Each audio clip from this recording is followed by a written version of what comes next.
Hey guys, Tyler Banken here. Welcome to another episode of Green Tea Time. Today we're going to talk about the importance of pulling back the dirt before you start planting in your new landscaping bed. So you're probably thinking like, yeah, of course I'm going to move dirt around whenever I'm doing a new landscape planting. Like, what is he talking about? I'm talking in particularly about planting against a hard surface. So a sidewalk, driveway, walkway. Have you ever dealt with mulch running over onto it every single time it rains, or rock moving onto the driveway every single time it rains or moves or anything? This is the reason we pull the dirt back. I'll show you right now. On this landscape bed in particular, the dirt goes right up to the edge at the same level of the concrete. Simply just going to pull it back a little bit. So you kind of cut an edge with your shovel.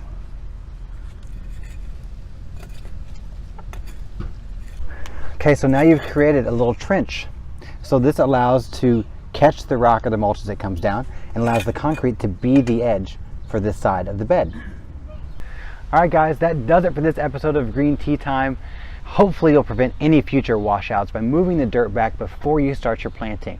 I'm your host, Tyler Banken. Thanks so much for watching. More gardening tips available on our website, tylerbanken.com, and be sure to like and follow all of our social media accounts, Instagram, Facebook, and Twitter at the Tyler Banken. All right, we hope to see you soon. Until then, happy planting.